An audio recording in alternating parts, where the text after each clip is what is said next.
Championship Wrestling, bringing you great wrestling action sanctioned by the NWA, the National Wrestling Alliance. Ladies and gentlemen, welcome to World Championship Wrestling. I'm David Crockett, Tony Schiavone. Tony, we saw... Hello again, everybody, and welcome to World Championship Wrestling on TBS.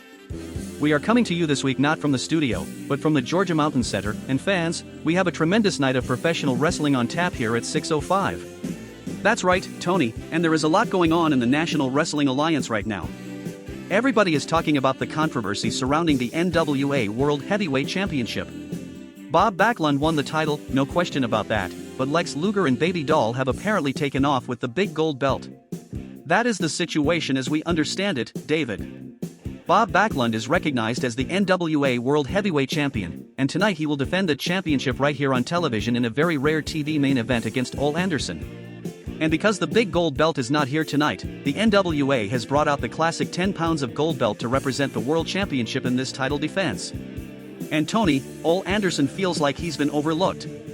He beat Bob Backlund by countout just a few cards ago, and Ole believes that should have put him right to the front of the line. Well, tonight, he gets 20 minutes with the world champion, and you know Ole Anderson is coming to win that title. And speaking of championships, the four Horsemen will be in action tonight in another huge title match. The NWA World Six-Man Tag Team titles will be on the line as Ric Flair, Arn Anderson, and Tully Blanchard defend against Terry Funk, Dory Funk Jr., and Jimmy Jack Funk.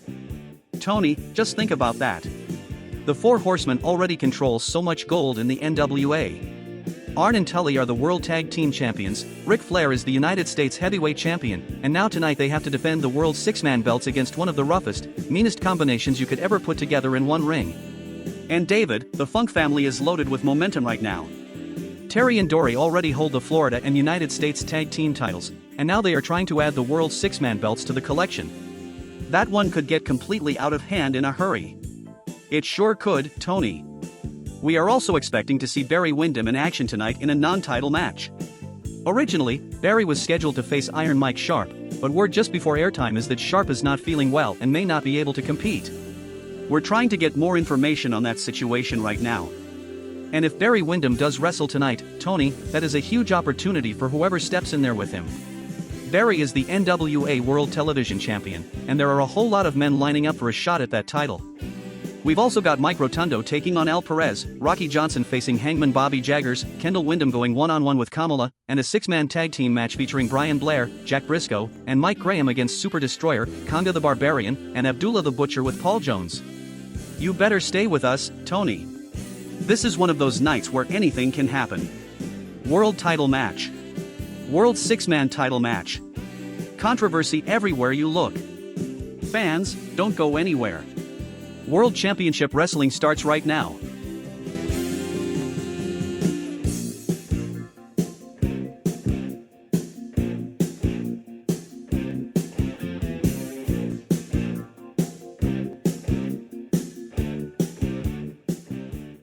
Kendall Windham had his hands full from the opening bell against the returning Kamala, who looked every bit as dangerous as Paul Jones had promised. Windham tried to keep the match in his kind of pace early, using snap maras, fist drops, chops, and a gut-wrench suplex to keep the massive Ugandan warrior moving in off balance. For the first several minutes, Windham's speed and timing gave him the edge, and the Georgia Mountain Center crowd responded every time the young Windham brother landed a lariat or drove Kamala backward with clean offense. But Kamala is not a man you beat with rhythm alone. Once the Ugandan warrior began to settle in, the tone of the match changed. A choke against the ropes, a hot shot maneuver, and then a crushing Kamala splash in the 7th minute reminded everyone why his return has been such a point of concern in the NWA. Windham fought through it, kicking out and rallying again with more lariats and a standing dropkick, but every time he looked ready to build real momentum, Paul Jones was there to break the flow. Jones repeatedly slipped foreign objects to his man and inserted himself at exactly the right moments, keeping Kamala one step ahead. By the closing stretch, Windham was fighting not only Kamala's size and power, but also the constant presence of Jones at ringside. In the 13th minute, as Windham tried one more time to mount an offensive push with his left-hand chops, Jones reached in, tripped him, and held the leg just long enough for Kamala to seize the moment and score the pinfall. It was not a clean win, but it was an emphatic one. Kamala's return to the NWA is now official, and with Paul Jones pulling the strings, the balance of power may be shifting yet again.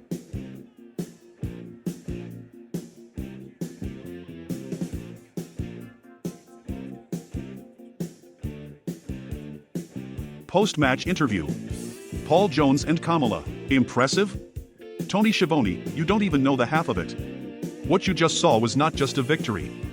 What you just saw was another warning shot to every wrestler in the National Wrestling Alliance.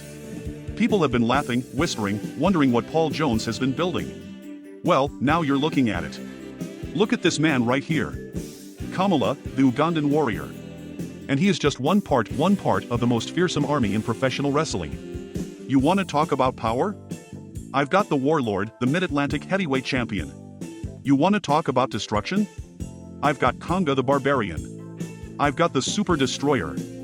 I've got Abdullah the Butcher. And now I brought Kamala into the fold. Paul Jones points directly into the camera. There is no stable in wrestling that can match what I have assembled. Not the Horsemen. Not the Funks. Not Hot Stuff International. Nobody. You can call them monsters. You can call them mercenaries. You can call them whatever you want. I call them winners. I call them the future. And anybody standing in our way better understand something right now. Paul Jones' army is not coming. Paul Jones' army is already here. Jones turns toward Kamala, who glares into the camera, slaps his stomach, and lets out a wild yell as Jones grins. And this is only the beginning.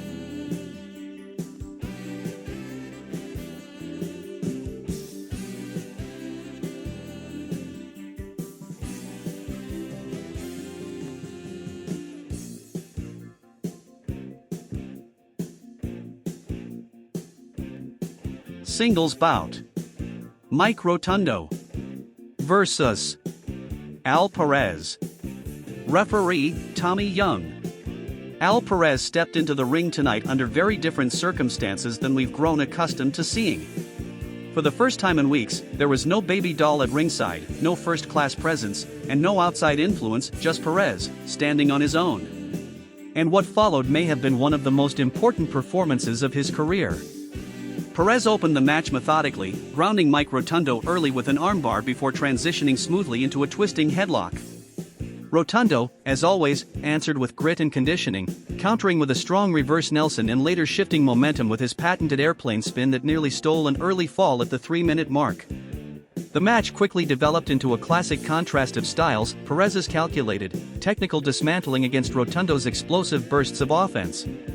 Rotundo stayed competitive through the early going, landing counters, hammerlocks, and defensive shots to keep himself within striking distance, even briefly holding the lead. But by the middle portion of the match, Perez began tightening the screws. A perfectly executed spinning backbreaker in the 6th minute marked the turning point. From there, Perez controlled the pace, repeatedly going back to his strengths, twisting headlocks, precision strikes to the body, and, most importantly, his increasingly dangerous spinning toe hold.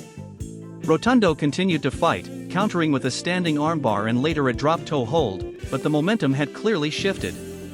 By the 8th minute, Perez had firmly taken command. He continued to wear Rotundo down, nearly securing a victory in the 9th minute with the spinning toe hold, drawing a strong 2 count.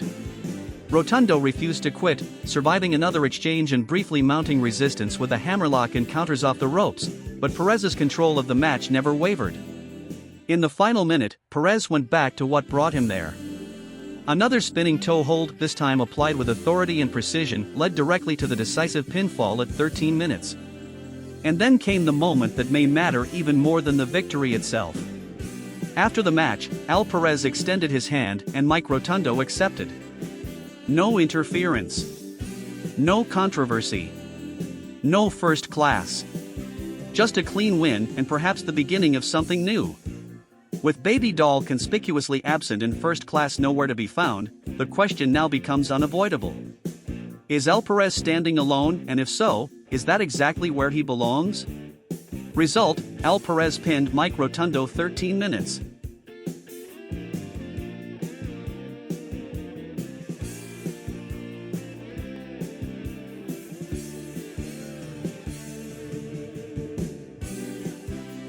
Singles bout. Rocky Johnson versus Hangman Bobby Jaggers. Referee, Tommy Young. Rocky Johnson came into this one looking to make a statement, and from the opening bell, he wasted absolutely no time doing just that. Jaggers tried to establish control early with a knee lift to the midsection, but Johnson answered immediately with a burst of lightning dropkicks that electrified the crowd and nearly ended the match inside the first minute. That set the tone. Jaggers would bring the fight, but Johnson would bring the speed, the explosiveness, and the impact. As the match progressed, Jaggers attempted to slow things down using rough tactics, hair pulls, lariats, and heavy strikes, but every time he created an opening, Johnson answered with authority. A crushing Soulman powerslam in the 3rd minute shifted the momentum firmly in Johnson's favor, and from there, he dictated the pace. Jaggers did manage one serious threat in the 6th minute, catching Johnson with a lariat and going for a pin attempt that drew a 1 count, but it only delayed the inevitable. Because once Johnson regained control, he closed the door emphatically. In the 7th minute, Johnson planted Jaggers with another perfectly executed Soulman powerslam, this one dead center in the ring, and this time there was no escape. 1, 2, 3. A clean, decisive victory for Rocky Johnson. And more importantly, a reminder that when Johnson is firing on all cylinders, he remains one of the most dangerous and dynamic competitors anywhere in the NWA. Result: Rocky Johnson pinned Bobby Jaggers, 7:36.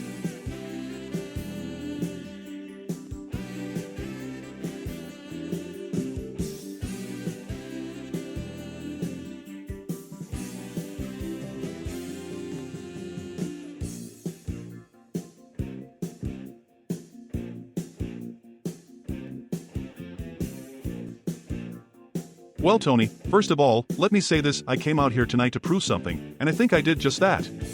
Bobby Jaggers is a tough man, no question about it, but I showed everybody here in Florida and everybody watching on TBS that Rocky Johnson is back, and I'm coming stronger than ever. And you're right, number 4 in Florida now. That's not just a number to me, Tony. That means I'm right there, right within striking distance of the Florida Heavyweight Championship. Johnson leans in slightly, focused. And Buzz Sawyer, I know you're watching. You're the man holding that title right now. You're the man everybody's chasing. Well, I want you to understand something: Rocky Johnson is coming. And when I get my opportunity, I'm gonna take that title the right way, in that ring. But let's not forget something else, Tony, because I don't do this alone. That's right, me and Tony Atlas. The Soul Patrol. Number 7 in the NWA, and climbing. And we're looking real hard at those Funk brothers. Crowd pops. Terry Funk, Dory Funk, you boys are holding not 1, but 2 sets of gold. Florida Tag Team titles. United States Tag Team titles. But what everybody wants to know is, are you gonna defend them? Or are you gonna hold them up? Johnson shakes his head. Because one way or another, that situation's gonna get settled. And when it does, you better believe this: the Soul Patrol is right there in the Florida Tag Team title picture. And not just Florida, Tony, we want those United States Tag Team titles too. Johnson points toward the camera. So Funk brothers, you can run, you can stall, you can play games if you want, but sooner or later, you're gonna have to step in that ring. And when you do, you're gonna be standing across from Rocky Johnson and Tony Atlas. And we're coming for the gold.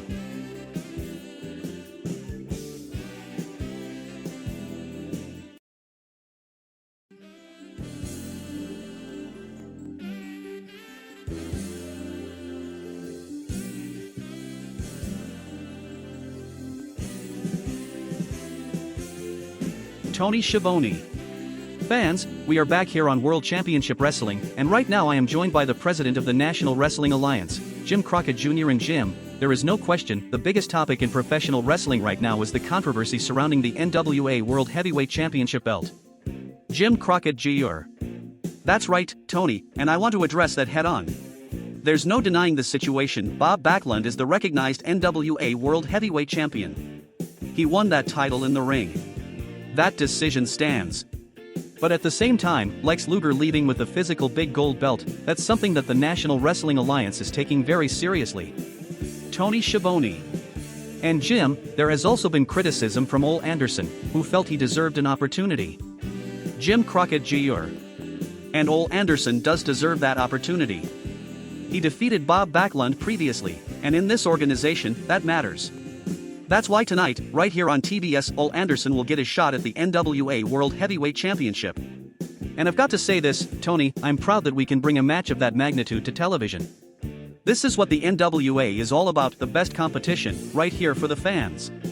Tony Schiavone. no question about that.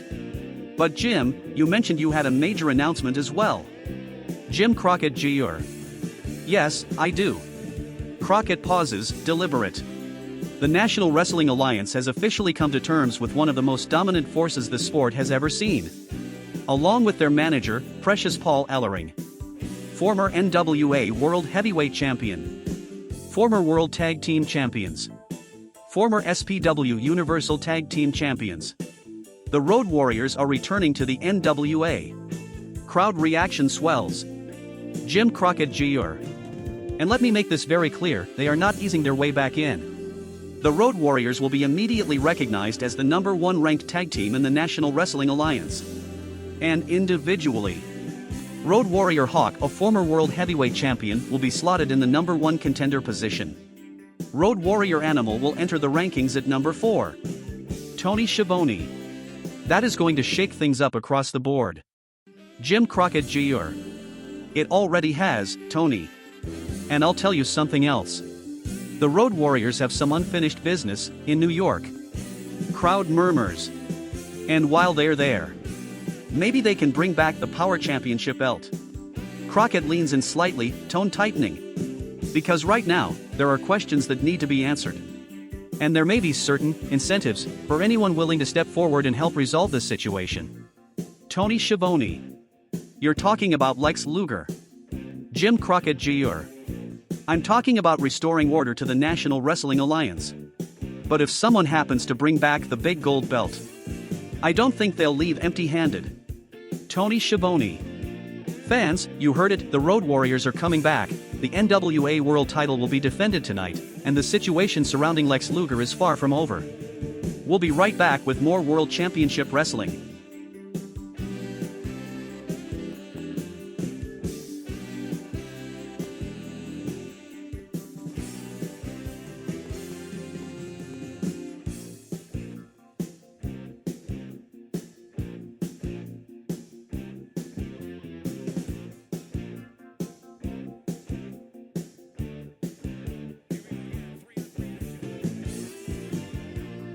This one had all the makings of a classic television showdown, wrestling fundamentals versus brute force, but what it turned into was something far more chaotic and far more controversial.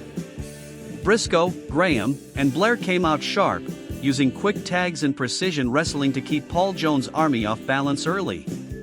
Blair opened aggressively with a head scissors, and from there the babyfaces worked a smart, technical game isolating Konga the Barbarian and forcing the larger men into exchanges they clearly didn't want. But as expected, Paul Jones' army turned the match into a war. By the middle portion of the bout, Abdullah the Butcher and company began overwhelming Brisco with sheer numbers and power. Double and triple team attacks right in front of referee Tommy Young shifted momentum. Headbutts, back smashes, and crushing blows in the corner slowed the pace and dragged the match into Jones' territory. Still, the babyfaces refused to break. Blair re-entered late and changed everything. With the crowd firmly behind him, Blair exploded into action, fireman's carry takeovers, front facelocks, and quick transitions that neutralized Abdullah's offense. Then came the turning point. At the 17-minute mark, Blair locked Abdullah the Butcher in the figure 4 leg lock. The Omni crowd came alive. Abdullah was trapped in the center of the ring. Graham and Brisco cut off any interference. For a moment, just a moment, it looked like Paul Jones' army was about to be beaten. And that's when everything broke down. Konga the Barbarian stormed the ring to make the save, drawing Brisco and Graham into a full-scale melee. As referee Tommy Young struggled to restore order, Blair still had the hold applied, but in the chaos, Abdullah lashed out, kicking Blair violently through the ropes to the floor. What happened next was not wrestling. As Blair hit the outside, Paul Jones immediately moved in, directing traffic, and just out of the referee's line of sight, Blair was attacked on the floor, double-teamed, and driven into the ringside area before he could recover. Back inside, the referee had no choice but to begin the count. The crowd erupted, sensing what was happening. Blair struggled, tried to get back, but the damage had been done. 10 count. The bell rang. And just like that, a match Paul Jones' army was seconds away from losing was handed to them. Abdullah the Butcher wins by count-out. But nobody in the building believed this was a clean victory.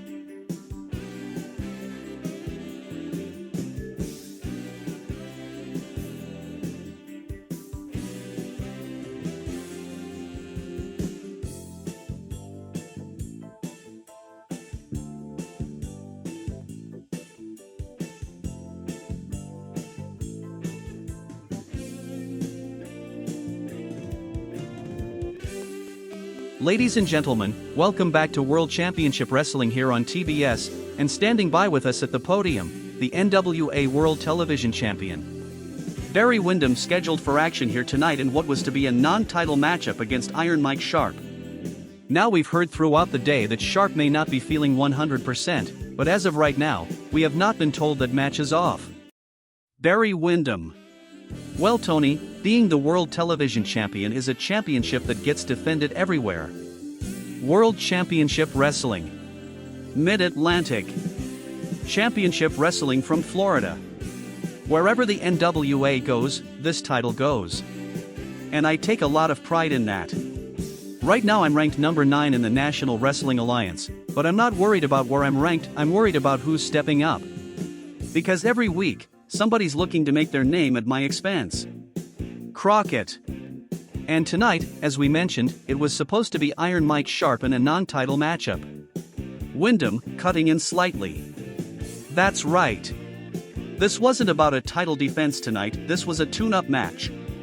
But even those matter. Because when you're holding this championship, you don't take nights off. Lean slightly forward. And I know who's out there. Maniac Mark Lewin. Terry Funk. And now, you've got people coming back into the territory. Pause, slight shift in tone. Dick Murdoch. Crowd reacts lightly. Now I've known Dick a long time. My family's known Dick a long time. And with him, it's always been a little unpredictable. And lately, it looks like he's running with the Funks. We all saw what happened in that War Games match. That wasn't wrestling, that was a war. And they walked out of it on top. Slight intensity now. So when you've got guys like that moving around, you stay ready. Because you never know when one of them is gonna come calling. Relaxes slightly. But tonight, as far as I know, I've got Iron Mike Sharp. And whoever it is that steps in that ring with me, they're getting the World Television Champion at his best.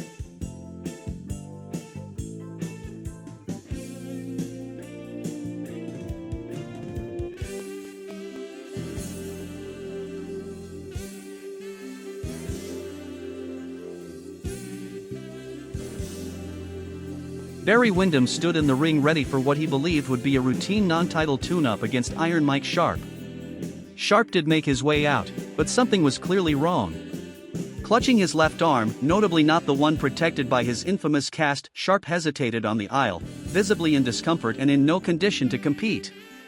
The crowd buzzed with confusion, and then, from behind the curtain, Dick Murdoch emerged. With a smirk and a casual pat on Sharp's shoulder, Murdoch waved him off and made it clear he'd be taking things from here. Without ceremony, Murdoch headed straight to the ring, effectively inserting himself into the match. Dory Windham didn't look pleased, but he didn't look surprised either. The bell rang, and just like that, the tone of the match changed completely. Murdoch brought a rugged, unpolished style, heavy elbow drops, headlock punches, and blunt force offense designed to disrupt Windham's rhythm early. He scored quickly with a crushing elbow drop in the opening minute, trying to impose his pace. But Windham answered like a champion. Using speed and precision, Windham countered with aerial hip tosses, twisting reverses, and a series of perfectly timed dropkicks that kept Murdoch from ever fully settling into control. Every time Murdoch tried to slow things down, Windham sped them back up. The middle portion of the match became a tight, back-and-forth contest.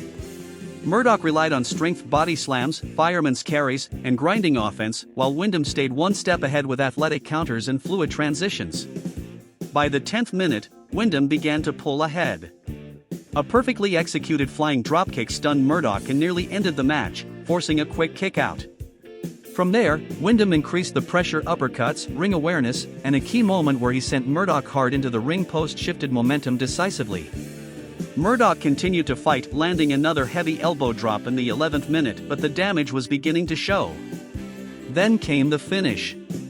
In the 13th minute, Murdoch attempted to re-establish control with a body slam, but Windham countered, bounced off the ropes, and delivered a running bulldog that snapped Murdoch down to the canvas. 1, 2, 3. Barry Windham scores a clean victory. But make no mistake, this was no tune-up. Dick Murdoch made his presence felt, and Barry Windham had to earn every second of this win. Tony Schiavone. Ladies and gentlemen, we are back here on World Championship Wrestling, and joining us now, perhaps the most dominant force in professional wrestling today, the Four Horsemen. David Crockett. And Tony, when you talk about championships, nobody holds more gold than this group right here.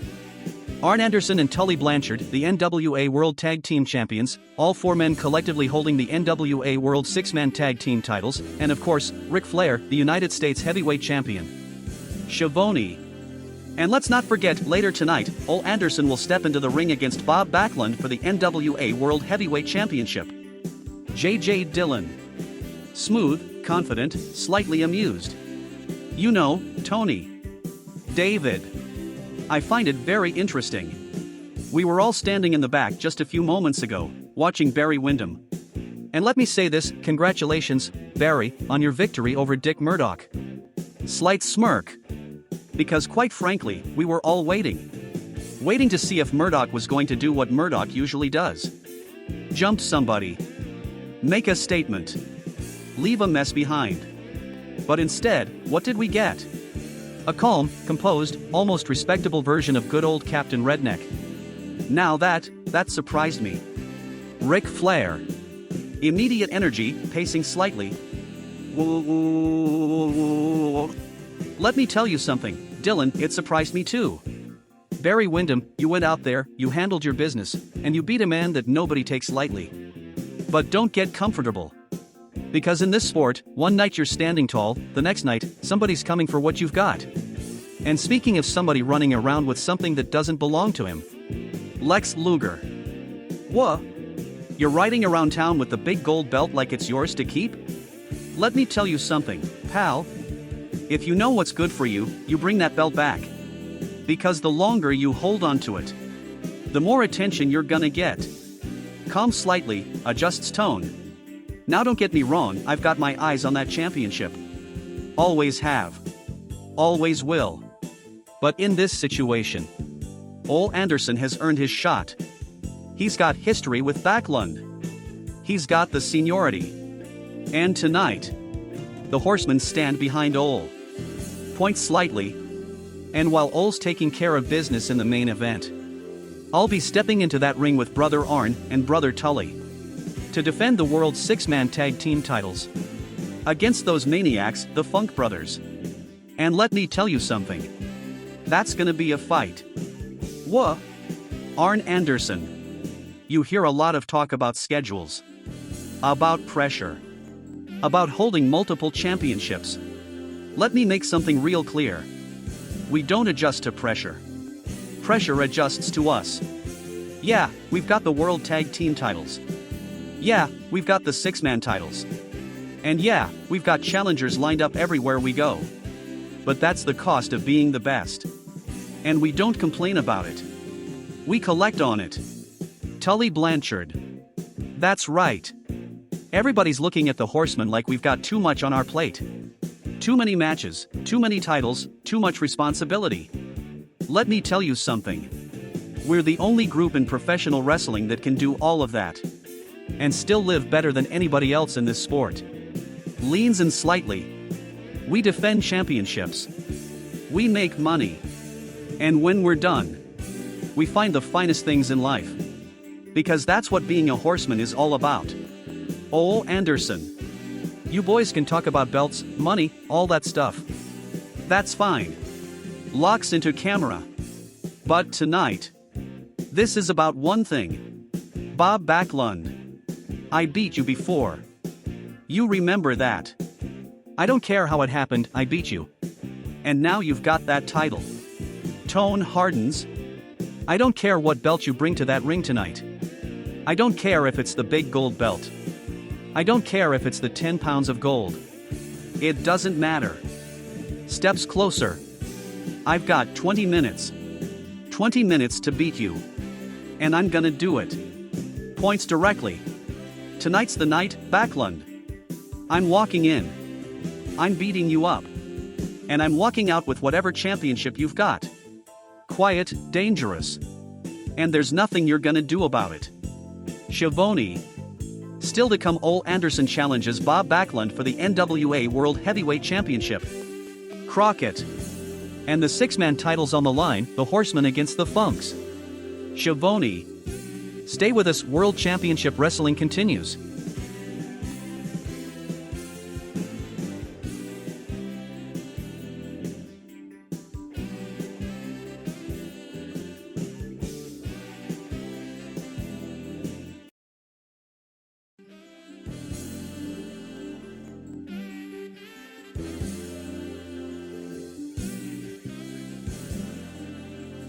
If there was ever any doubt about the volatility of six-man competition, this match erased it in under 10 minutes. From the opening bell, Ric Flair and Terry Funk set the tone, and it was anything but scientific. Flair attempted to slow things down early with a bow and arrow and precise takedowns, but Terry Funk immediately turned the match into a fight, raking the eyes and throwing wild strikes that forced Flair out of his comfort zone. Once Arn Anderson entered, things escalated quickly. The match broke down into the kind of rugged, unpredictable chaos that has defined every encounter between the Horsemen and the Funk family. Eye rakes, left hands, and constant tagging kept both teams in motion, with neither side able to establish prolonged control. But as always, the difference was organization. The Horsemen operated like a unit. The Funks fought like a storm. By the 7th minute, outside influence came into play as J.J. Dillon discreetly inserted himself into the action, catching Jimmy Jack Funk with a well-placed kick behind the referee's line of sight, shifting momentum just enough for the champions to capitalize. Then came the breaking point. In the 8th minute, the match erupted into a full six-man brawl. All competitors flooded the ring, and for a moment, it was impossible to tell who had the advantage. The Funks fired off a rapid sequence, a body slam on the top rope, a small package, and a grinding leg lock, but the Horsemen answered instantly with ruthless efficiency. Flair locked in the figure four. Arn delivered a brutal eye rake. Tully launched a slingshot suplex that shook the ring. That was the difference. The Horsemen didn't just respond, they overwhelmed. Moments later, Flair isolated Jimmy Jack Funk, drove him down with a piledriver, and covered. 1, 2, 3. And just like that, it was over. The four Horsemen retained the NWA World Six-Man Tag Team titles not by surviving the chaos, but by mastering it.